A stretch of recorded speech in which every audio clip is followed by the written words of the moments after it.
United States President Donald Trump stated that he is ready to involve China in the peace process between Ukraine and Russia and is prepared to ask Xi Jinping to influence the Russian dictator Putin. And today, Xi Jinping responded to Donald Trump. In particular, the head of the People's Republic of China, Xi Jinping, stated that he hopes to see a fair peace agreement on Ukraine. And this is in fact the first time Xi Jinping is calling on Putin for a fair peace deal on Ukraine, exactly when he is in Moscow at the Victory Parade on May 9th. But that's one side of the coin. Here's the other side of the coin. Putin and Xi Jinping signed an agreement on deepening their strategic partnership. And in fact, the leader of China supported Putin's position regarding the war against Ukraine and essentially declared that this is now an alliance of two countries against the damned West.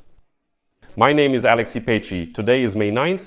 Let's discuss together China's position, how it has changed regarding Ukraine, and what might come of Trump's statement that he is ready to involve China in the peace process in Ukraine. Because in the Polish media, for example, they stated that China might possibly replace the United States of America as a mediator between Ukraine and Russia.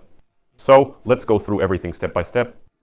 Let me remind you that on the evening of May 8th, the President of the United States, Donald Trump, stated that he was ready to involve China in the peace process between Ukraine and Russia.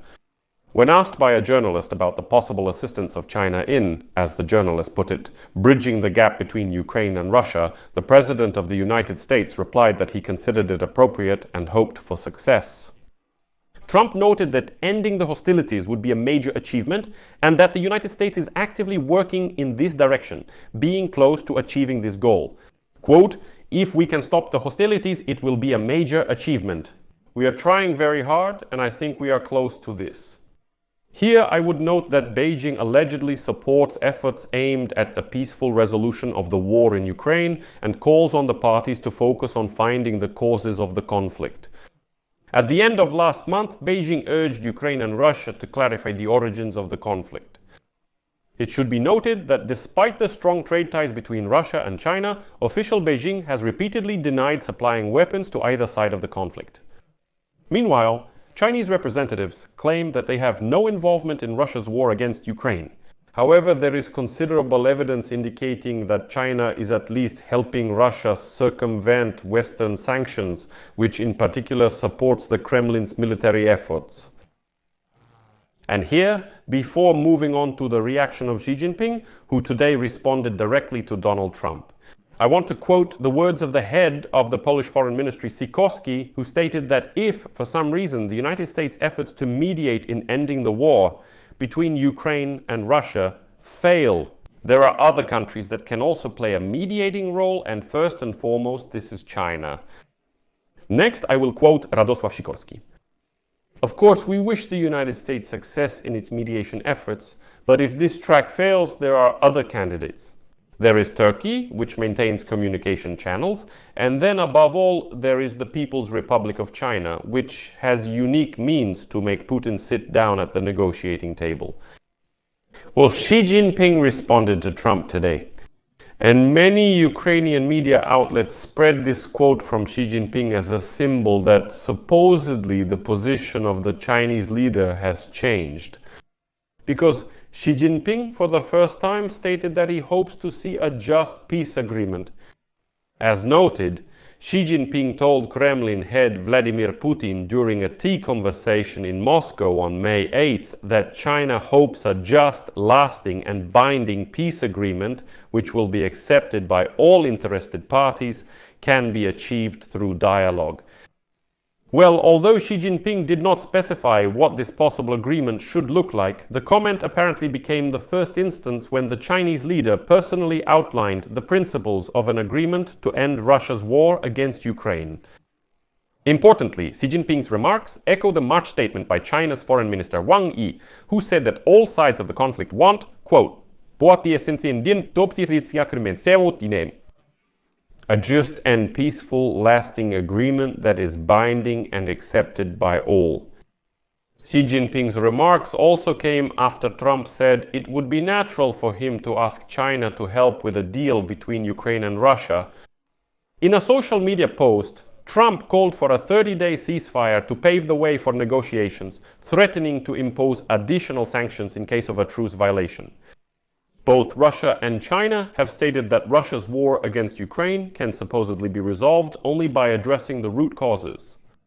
This is a phrase that Russia often uses, claiming that it was supposedly forced to start the war in order to prevent the prospect of Ukraine joining NATO. In Xi Jinping's statements about a just peace, many people perceived a potential shift in Beijing's position. However, there is another perspective to consider. Because the Russian dictator Vladimir Putin and the leader of China, Xi Jinping, signed an agreement on further deepening the comprehensive strategic partnership between the two countries. The lengthy document was signed in the Kremlin following negotiations between Putin and Xi Jinping. And in his speech after the negotiations with Xi Jinping, Putin stated that Russian-Chinese relations are self-sufficient and that both sides will continue to increase the share of their national currencies used in mutual settlements. China is Russia's largest trading partner and has provided economic support in Moscow that has helped it cope with Western sanctions. And so the head of China, Xi Jinping, during his visit to Moscow, expressed support for Russia, called Putin an ally in building a new world order, and confirmed their shared position on the war against Ukraine. In a joint statement after the talks, the leaders of China and Russia noted that the conflict in Ukraine can only be resolved by addressing its root causes. This wording clearly repeats the key messages of Russian propaganda, which the Kremlin uses to justify launching a full-scale war. In particular, the threat of NATO expansion, discrimination against Russian speakers, and the suppression of the Russian language, culture, media, churches, and so on. Well, everything we've been hearing over the many past years, and now the participation of Xi Jinping, as well as the joint statement aligning China's position with the Russian view of the war, provides Putin with important support, against the backdrop of pressure from the United States demanding an end to the war. Xi Jinping also stated that Russia and China should be true steel friends, tempered by hundreds of trials. In addition, Xi Jinping and Putin promised to strengthen coordination in all areas, including the military. And the quote, to resolutely oppose Washington's policy of dual containment of China and Russia. Xi Jinping and Putin also confirmed their intention to personally oversee key areas of cooperation and to achieve growth in trade and investment volumes by the year 2030. That's why it looks like China clearly isn't going to take any kind of pro-Western stance. On the contrary, he came and is taking a pro-Putin position. So what can be discussed with China is still unclear, and exactly how Trump plans to involve China in negotiations also remains an open question. In fact, right now, both Putin and Xi Jinping are challenging Donald Trump, who, spent the first 100 days of his presidency trying to appease Putin, telling the whole world how good Putin is, how much he wants peace. He claims Zelensky is hindering negotiations, asserting Ukraine doesn't want peace and shouldn't have initiated this war in the first place, because Russia is much bigger, much stronger. So instead of this, it was necessary to start putting real pressure on Putin and all this bloody unwashed Russia. That's what they were doing there, what he was doing there. Now he's burning. Oh, I would be like that. He involved China in these negotiations, but China won't. There's no point in involving China, as even Xi Jinping himself says. We are on Russia's side. We support Russia. We are talking about the need to eliminate the root causes of this war, and now Putin will become more brazen and say that China is on his side. In conclusion, I must point out that Putin has let himself go a bit. Apparently, they had some kind of interesting conversation there, sitting with Xi Jinping. Because in his speech at the Victory Parade in Moscow on May 9th, Putin practically didn't mention the full-scale war in Ukraine, which has been going on for the fourth year, and refrained from making threats against Western countries.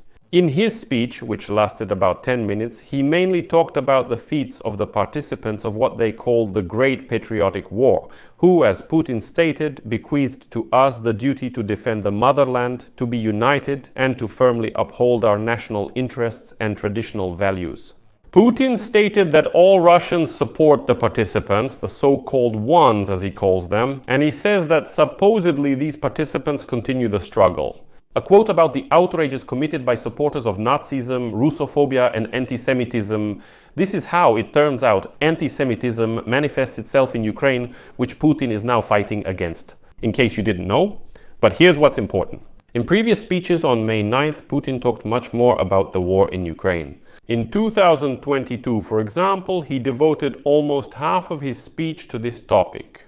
At that time, he justified the invasion, stressing that the decision was forced, compelled, and the only correct one. At that time, Putin stated that his fighters were fighting to eradicate executioners, punishers, and Nazis from the world. At the parade in 2023, Putin once again mentioned these participants along with the veterans of the Second World War. And at that time he said, quote, "Today the security of the country depends on you. The future of our statehood and our people depends on you." In 2024, he also devoted more time to the war against Ukraine. In his speech, he called the participants of the invasion heroes, and Putin stated that all of Russia stands behind the current military and that veterans of World War II also worry about them. But this time, Putin, for some reason, did not make any claims against the West, unlike last year. Remember, in 2024, Putin threatened the enemies, the Western ones, with nuclear weapons, and on May 9th, 2024. Putin warned that Russian strategic forces are always on alert, and also accused Western elites of revanchism and distorting history in order to supposedly justify today's followers of the Nazis. Besides that, in 2024, he stated that the West is fueling regional conflicts. This year, Putin hasn't made such threats anymore. He no longer threatens the West. About the Ukraine war, he was less passionate than in prior years, possibly indicating a slight change. But don't build unnecessary illusions. I'll leave it at that. Share your opinions and conclusions in the comments under this episode. Subscribe to the channel, click the bell, and don't forget to give a like. That's all for now. Take care, everyone. Goodbye.